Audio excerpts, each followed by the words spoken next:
విద్యాబుద్ధులు చెప్పాల్సిన ఉపాధ్యాయుడే బరితెగించాడు. విద్యార్థినులతో అసభ్యంగా ప్రవర్తించాడు. ఖమ్మం జిల్లా నరసింహగూడెం మండల పరిషత్ ప్రాథమిక పాఠశాల ఉపాధ్యాయుడు వీరన్నపై లైంగిక వేధింపుల కేసు నమోదైంది.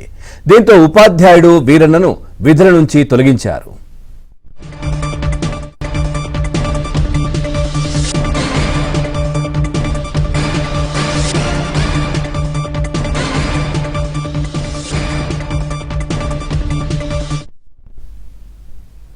చూస్తున్న విద్యాబుద్ధులు చెప్పాల్సిన ఉపాధ్యాయుడే బరితెగించాడు. విద్యార్థినులతో అసభ్యంగా ప్రవర్తించాడు.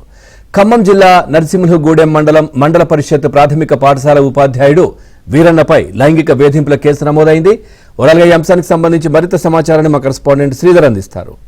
శ్రీధర్, పవన్ నరసింహగూడెంలో వీరన్న ఉపాధ్యాయుడు గత కాలంగా ఓ విద్యార్థుల పట్ల అసభ్యంగా ప్రవర్తిస్తున్నాడని చెప్పేసి విద్యార్థులు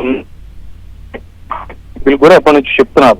అయితే దీనిపైన పాఠశాల ఉపాధ్యాయులు వాళ్ళందరూ కూడా దీనిపైన చర్చించడం, వాళ్ళని ఆ ఉపాధ్యాయుడితో మందలించడం ఇవన్నీ కూడా గతంలో జరిగిందని చెప్పేసి చెప్తున్నారు. ఈ క్రమంలో ఉపాధ్యాయుడు తన పద్ధతి మార్చుకోకపోవడంతో పోలీసులు విద్యార్థుల తల్లిదండ్రులు పోలీసులను ఆశ్రయించి పోలీసులకు ఫిర్యాదు చేశారు. విద్యార్థుల పట్ల అసభ్యంగా ప్రవర్తిస్తామని చెప్పడంతో పోలీసులు కేసు నమోదు చేసి దర్యాప్తు ప్రారంభిస్తున్నారు. అయితే ఈ ఫిర్యాదు తెలుసుకున్న ఖమ్మం అడిషనల్ కలెక్టర్ శ్రీజ వెంటనే వీరన్న విధుల నుంచి తొలగించడం జరిగింది. పూర్తి స్థాయిలో విచారణ జరిపి చట్టపరమైన చర్యలు తీసుకుంటామని చెప్పేసి కూడా శ్రీజ ప్రకటించారు. Pawan, thank you Sridhar, thanks for the updates.